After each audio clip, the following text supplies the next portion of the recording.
Bon, eh bien, on fait l'avant-match de... J'ai l'impression d'avoir déjà fait ça. Je suis dans l'attaque des Titans, je sais pas ce qui est passé, présent, futur. On a déjà tourné cette vidéo. Voilà, on a déjà tourné la vidéo, on va pas vous mentir, on va être tout à fait transparent avec vous. On a déjà tourné le talk d'avant-match, mais simplement, il a été mis à la poubelle pour en faire un nouveau talk. Pourquoi ? Parce qu'on a appris il y a quelques minutes l'absence d'Ousmane Dembélé et on s'est dit clairement, ça change beaucoup trop de choses en fait dans notre analyse et dans l'analyse de ce match. Donc, on vous tourne une nouvelle vidéo là-dessus, un nouveau talk. Ça nous fait plaisir en tout cas de faire cet avant-match Arsenal-Paris Saint-Germain. On va partager nos pronos avec les amis de Winamax. On va commencer tout de suite. Les pieds dans le pain, on va pas faire semblant. L'absence d'Ousmane Dembélé, est-ce que ça change tout ?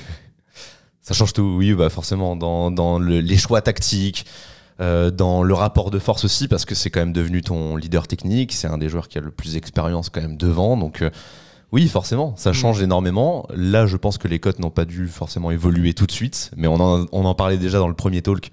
Arsenal est donné grand favori. Je pense que l'écart va encore se creuser à ce niveau-là et que les cotes pour Paris vont être intéressantes. Exactement. On voit la cote pour Paris là. Alors là, c'est à l'instant où on parle, mais elles n'ont pas été mises à jour.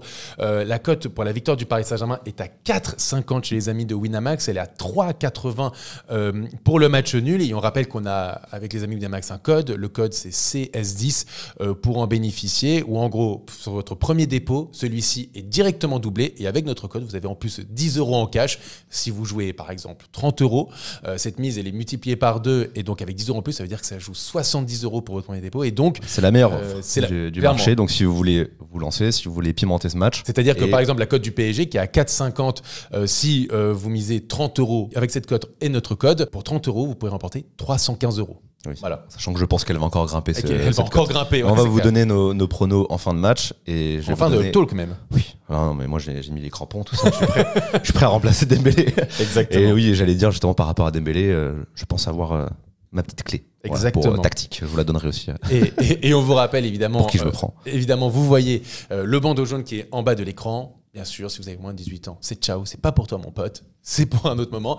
Et pour les autres, en tout cas, soyez responsables les amis, c'est juste pour pimenter la rencontre. Et vous savez, la Ligue des Champions, c'est très aléatoire, donc ne jouez pas à votre maison là-dessus. Pour pimenter le match, si vous voulez le faire, ça nous aide énormément. L'absence d'Ousmane Dembélé. Directement, ça change beaucoup de choses. Alors selon les dernières informations qu'on vous partage, ça serait un choix disciplinaire. C'est Loïc Tanzi qui sort ça.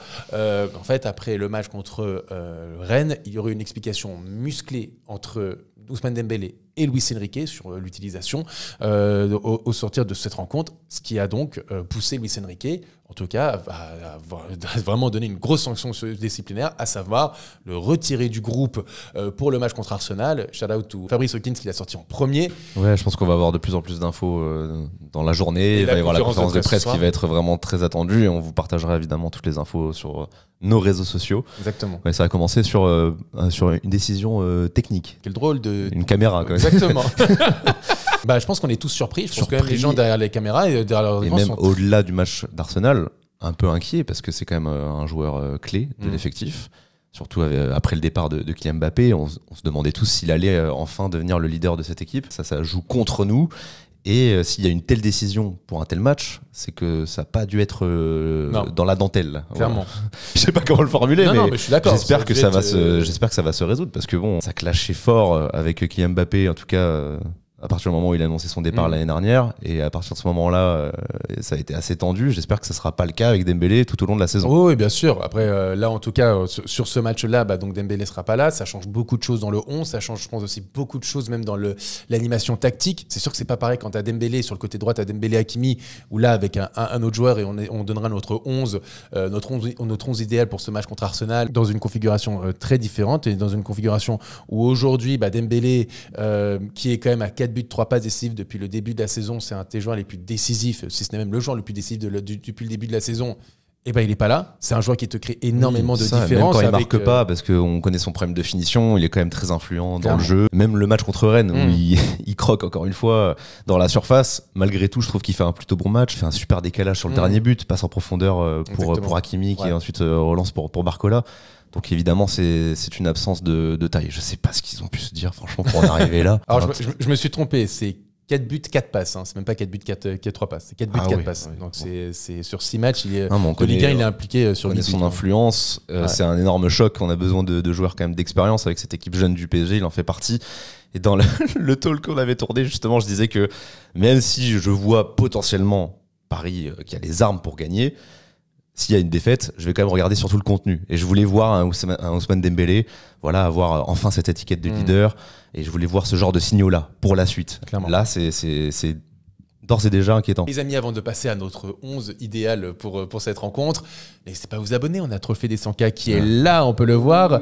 Je vous le Exactement. montre. Mais c'est pas fini, Évidemment. les amis, c'est pas fini. C'est une belle étape, mais ce n'est pas un accomplissement. N'hésitez pas, en tout cas, à vous abonner, mettre la petite cloche, c'est important, et le petit like. En plus, on a un gros invité qui arrive pour la semaine prochaine pour un talk un peu spécial. Donc, si vous voulez pas Oui, louper il ne faudra ça, pas le manquer. allez, on retourne à la vidéo. Allez, let's go. Quel 11 pour ce Paris Saint-Germain face à Arsenal, avec donc l'absence de Ousmane Dembélé, Vitinha qui est de retour, avec en plus, donc ça c'était les dernières informations, et je pense qu'au moment où le talk sortira, les gens, Ça, c'est la sera bonne nouvelle. confirmé. Donc Vitinha sera de retour, Asensio est de retour, Donnarumma est de retour, Désiré Doué est de retour, Nuno Mendes est de retour. En tout cas, ils étaient tous à l'entraînement collectif ce dimanche, donc il n'y a pas de raison qu'ils soient absents.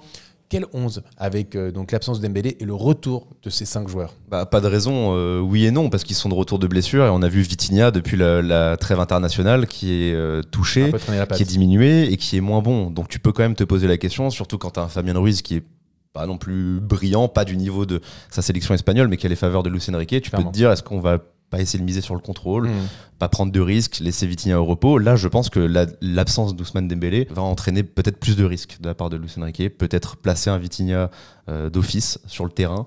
Moi, je le placerai un cran au-dessus parce que j'ai été très très satisfait de la performance de Joao Neves au poste de numéro 6, un poste... La défense, on la touche pas, on est d'accord. Non, je Garde, la touche pas, juste à voir du coup pour les responsabilités ou pas, le rôle que tu vas donner à Nuno Mendes, peut-être que aussi ça peut davantage le pousser vers l'avant. Et peut-être t'as Hakimi le laisser un peu cet plus en équilibre retrait. un peu plus installé avec l'absence de Dembélé. À voir, mais en même temps, t'as Saka en face qui est le client C'est vrai. à surveiller, qui peut te mettre le bouillon.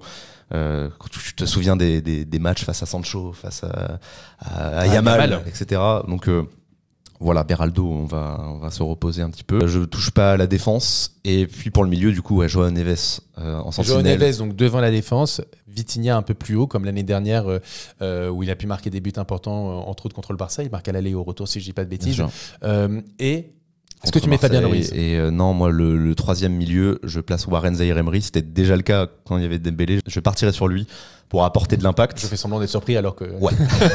On l'a déjà Vraiment fait. Ah ouais. Pour apporter de l'impact, parce que aussi on avait eu Ouais. quelques infos, quelques échos, je crois, sur les compos probables, avec une envie de Luis Enrique de mettre un peu de taille avec et Fabien Ruiz, bon, ce que je comprends pas trop parce qu'il est vraiment flingué de la tête, même s'il fait 1m89.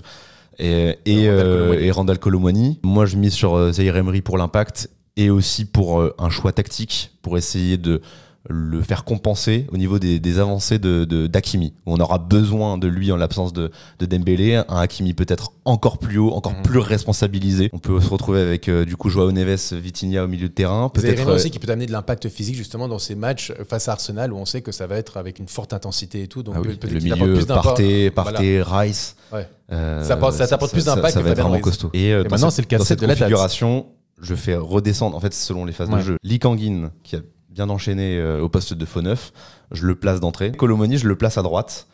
Et donc, selon les phases de jeu, je vois Hakimi grimper, Colomwani peut-être revenir un peu plus dans l'axe, Lee Kangin revenir au poste de numéro 10. Je pense que ça peut être intéressant.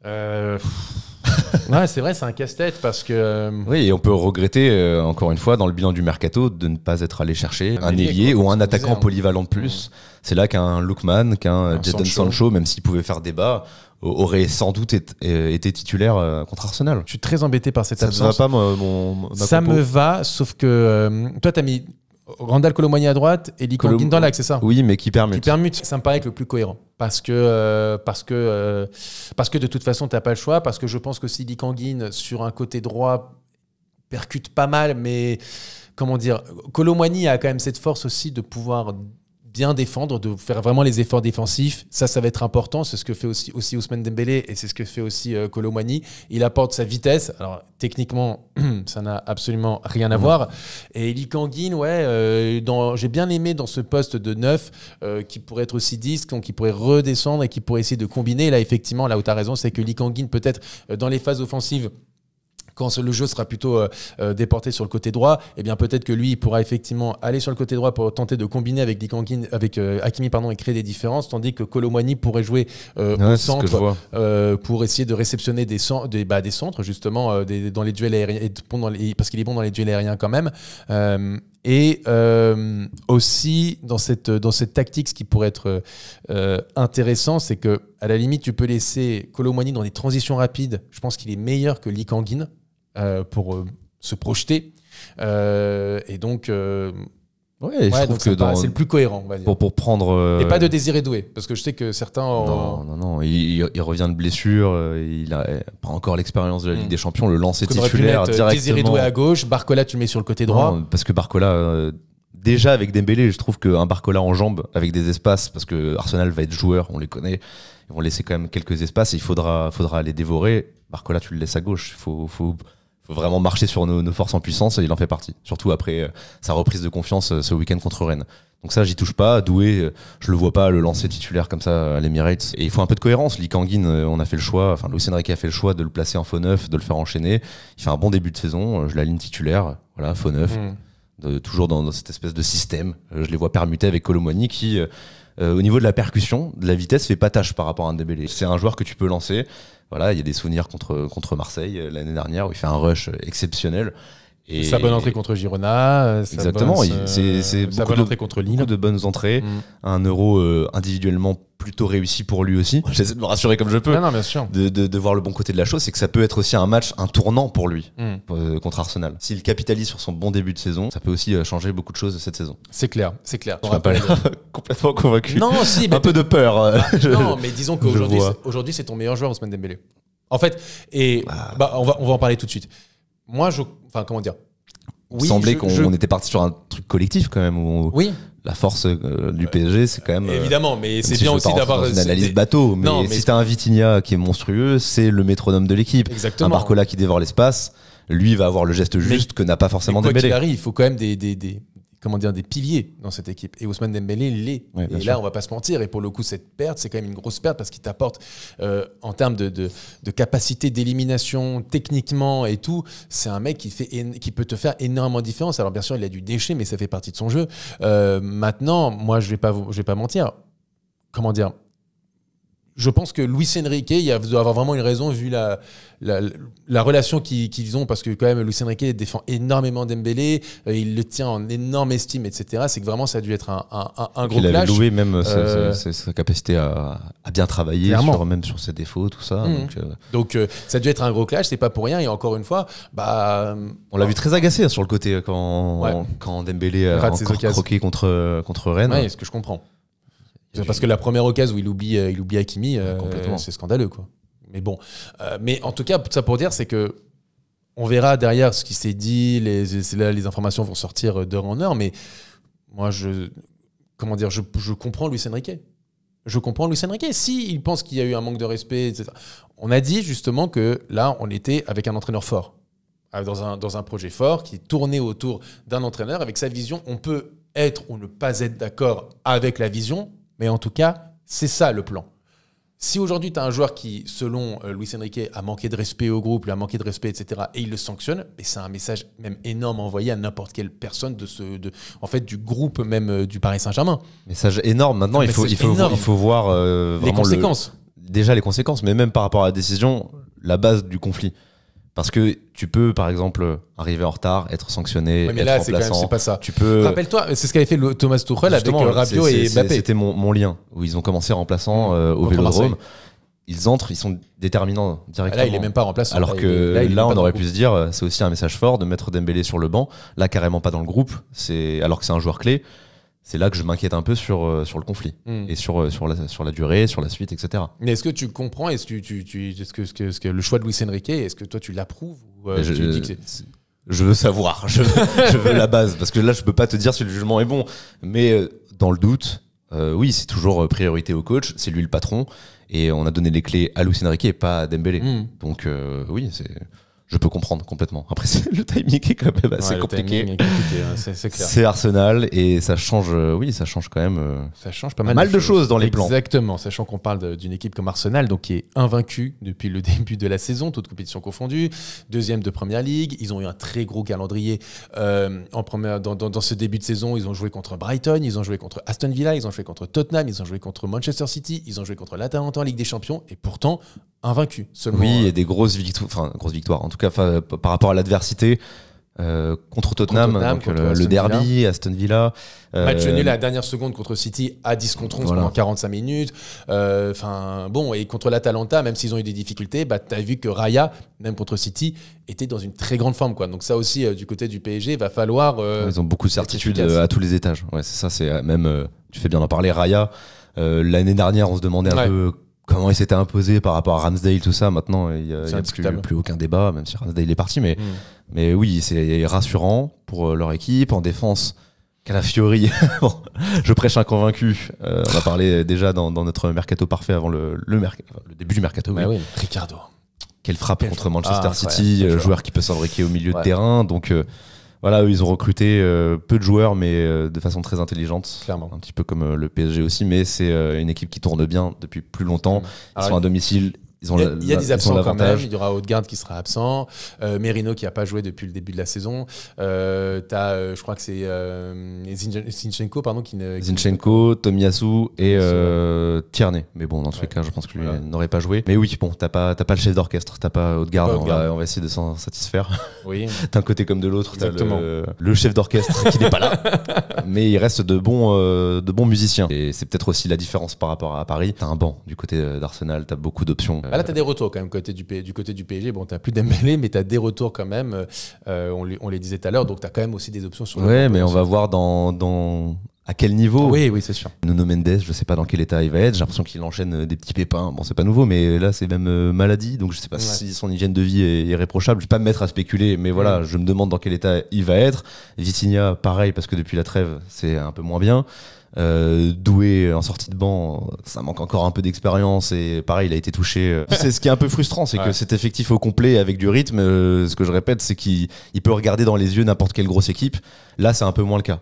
Après, on connaît aussi Paris pour ce côté imprévisible qui peut se transcender, qui est capable du meilleur comme du pire.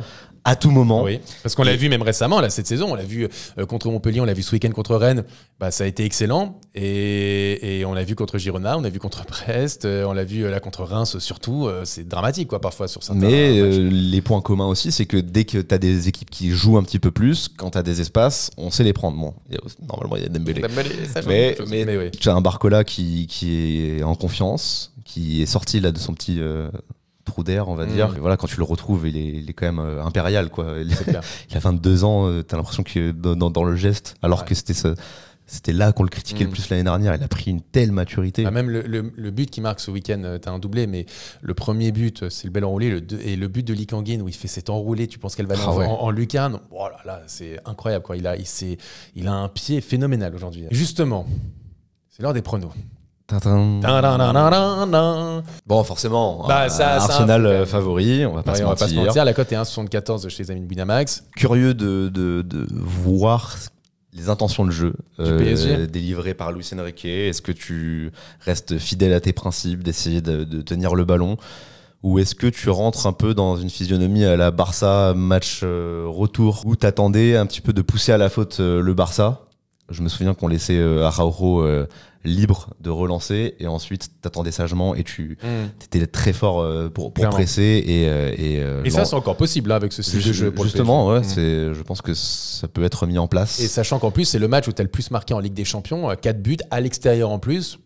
Donc, voilà. D'essayer d'être tueur là-dessus, de les prendre à revers, et peut-être qu'on peut aussi capitaliser sur le fait que Arsenal reste une équipe avec du caractère, mais du coup qui peut aussi péter les plombs, se laisser aller. Voilà, on a vu Trossard contre City en première mi-temps, même si c'est un peu sévère.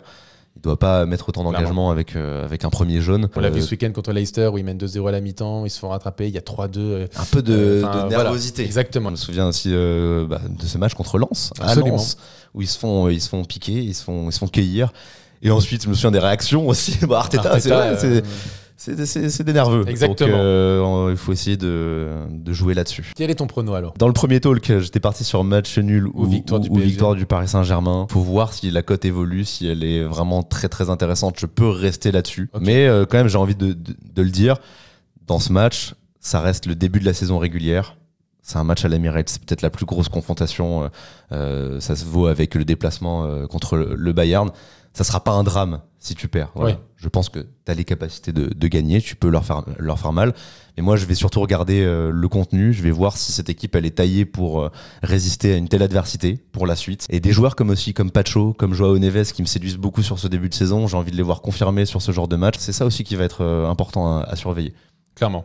Bah moi, écoute, j'aime bien ton prono. J'aime bien le match nul plus ces deux équipes qui marquent, et je vais même un peu pimenter le truc et je vais rajouter Barcola buteur avec le code CS10. Donc on rappelle que votre premier dépôt est doublé et vous avez 10 € en cash supplémentaire, donc avec 30 € misés si vous jouez ça. Et côté Arsenal, on peut quand même jeter un œil parce que tu as des joueurs, des attaquants en confiance. Évidemment, Saka 1,85. Le poison principal en l'absence d'Odegaard. Attention à Gabriel sur coup de pied arrêté, on le sait, c'est la meilleure équipe d'Europe sur les coups de pied arrêtés, c'est Arsenal. Ils ont marqué 3 buts déjà de la tête. Il a marqué coup sur coup contre Tottenham sur corner, et contre City, il aurait même pu en marquer un deuxième. Il est impressionnant. Clairement. Il faut se mettre limite à deux sur lui. Donc oui, ça correspond à une faiblesse de notre jeu. Que ce soit Donnarumma, même Safonov, là, sa sortie un peu aléatoire. Oui. Je sais pas si t'as fait contre Rennes. Donc voilà, je serais très déçu si tu tiens un bon match et que tu te fais surprendre entre guillemets par un corner. Donc la cote, là en tout cas moi c'est les deux équipes qui marquent, match nul et le but de Barcola. Je pimenterai aussi ma rencontre sur ce genre de prono. Exactement. Je dis honnêtement, je ne mettrai pas la maison là-dessus. C'est vraiment juste pour pimenter. Je profiterai quand même de cette cote un peu gonflée du Paris Saint-Germain. Parce que même s'il n'y a pas Dembélé, c'est quand même très élevé. Oui, on est d'accord. Pour deux équipes joueuses. On se retrouve en talk, en après-match. En tout cas, vous retrouverez Théodore et avec Mehdi qui revient de 2 semaines de vacances à l'autre bout du monde. Bien ça mérité. va lui faire bizarre. Voilà, retour à la réalité avec la Ligue des Champions et le match à l'Emirates. Moi, je serai à Arsenal pour vous interroger, faire des micro-trottoirs, etc. Une belle semaine qui nous attend. Exactement. Ciao tout le monde. Ciao. Merci pour tout. Trop formel cette fois. Merci. Merci.